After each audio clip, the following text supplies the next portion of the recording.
Welcome to Healthy versus Toxic, the podcast where licensed mental health professionals explore what makes a relationship healthy or unhealthy or even abusive, all from a scientifically informed perspective. Hello, this is Dr. Grande. Today's question asks if I can review the signs of emotional immaturity. And another question here is emotional immaturity a mental disorder? So I'll answer this question by looking at the 10 signs that you are emotionally immature, and I'll answer the other question about the mental disorder toward the end of the video. So before I take a look at what it means to be emotionally immature, let's take a look at what it means to be emotionally mature. So emotional maturity is when somebody develops a balance between their intellect and external reality. Sometimes this is just referred to as integrity. This allows somebody to understand reality and craft a response to a situation without being influenced by either positive or negative emotions. There are, of course, other types of maturity. Just like emotional maturity, some of them are really not that well defined. One of the constructs that is relatively well defined would be physical maturity. It's fairly straightforward. It involves biological and structural development. Moving to one that's not so well defined, we see social maturity. This is when someone is open to challenging the values of their parents and beginning the development of their own ideals and ethics. So they're really discovering who they are as an individual, resolving identity issues. This doesn't necessarily mean a rejection of parental values, just a willingness to question them. Now, personality maturity is a little bit better defined than social maturity. We see here with personality maturity, this is how stable one's personality profile is. And usually this is measured by looking at the rank order of the big 5 personality traits. We call this the 5-factor model of personality theory. I remember the 5 factors through the acronym OCEAN: openness to experience, conscientiousness, extroversion, agreeableness, and neuroticism. The emotional stability component of emotional maturity is actually measured by one of the 5-factor model traits, neuroticism.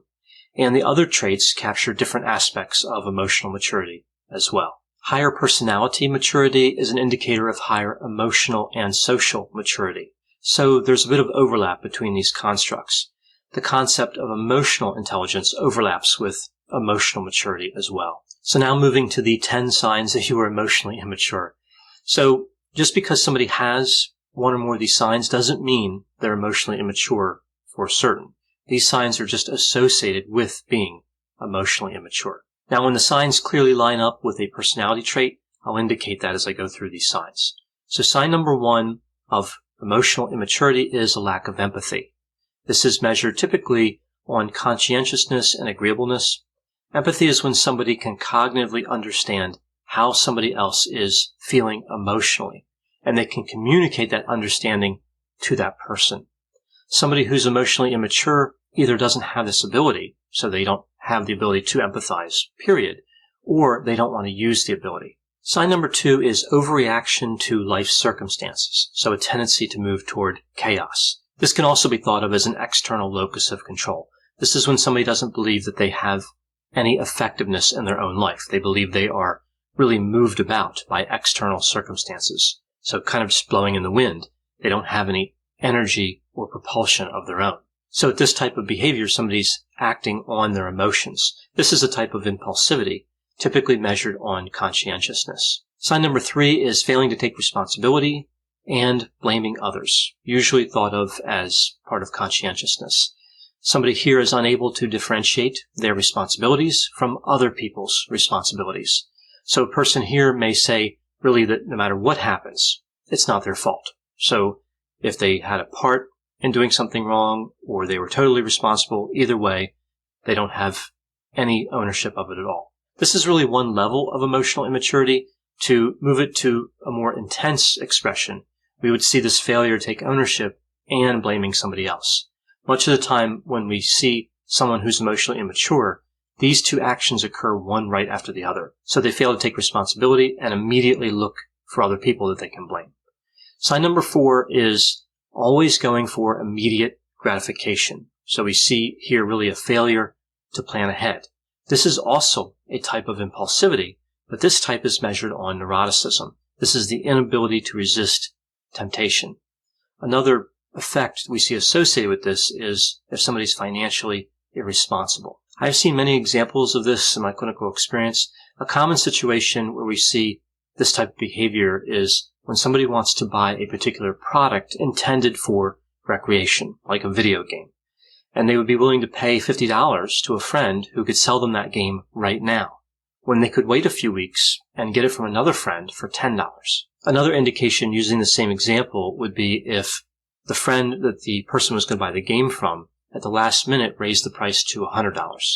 The emotionally immature person would just pay the $100, right? So now there's a difference between $100 and $10, right? A $90 difference. It doesn't matter.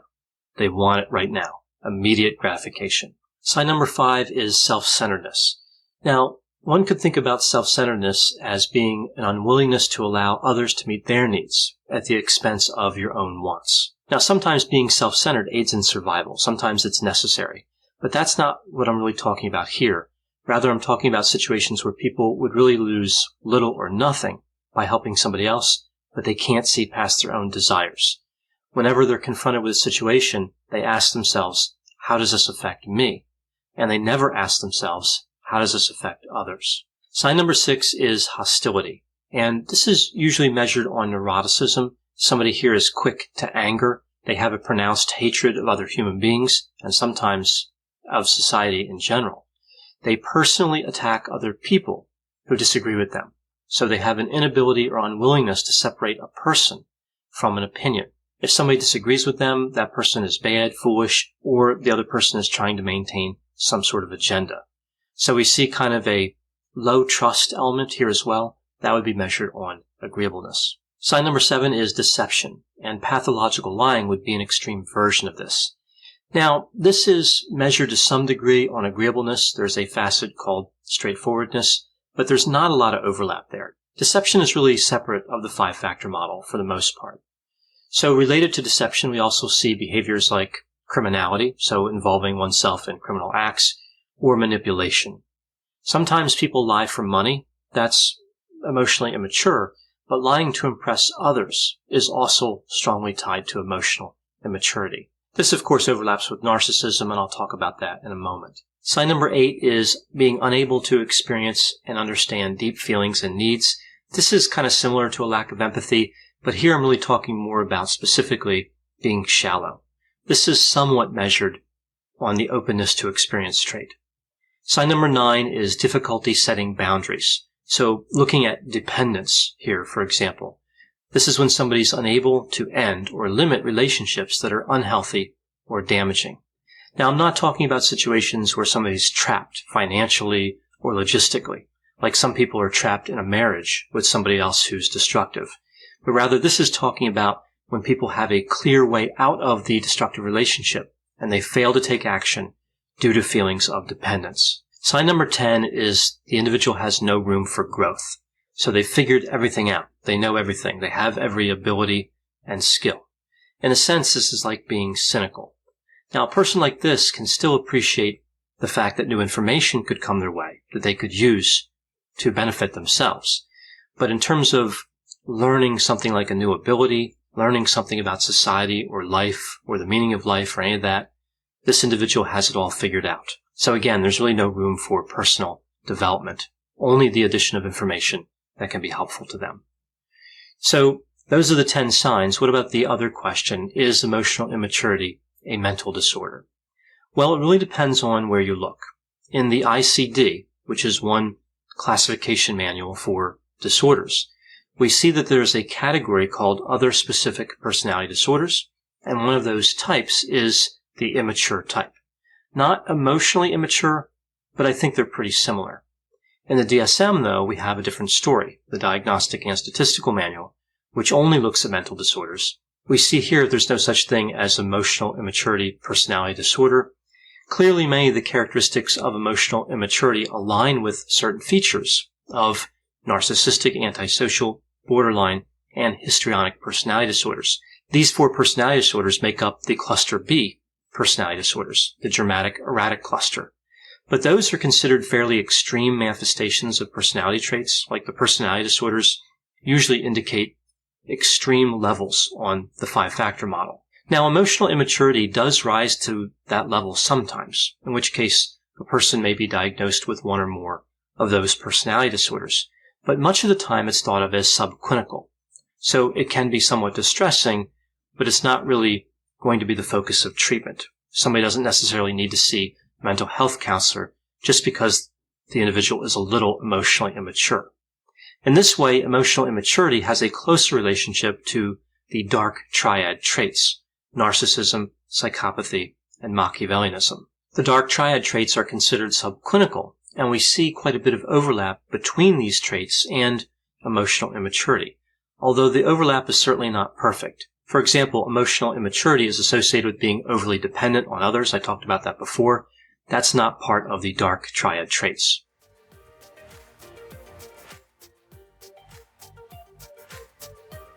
Thanks for listening. This has been a production of Ars Longa Media. The producers for this show are Christopher Breitigan and Madison Linden. The executive producer is Dr. Patrick Beeman. For more content, please visit our website at arslonga.media. To leave feedback or suggestions, send an email to info@arslonga.media. To find more content from Dr. Grande, including a link to his YouTube channel and his other Ars Longa podcasts, visit our website at arslonga.media. This podcast is intended for informational purposes only and should not be construed as medical or mental health advice. Ars Longa, Vita Brevis.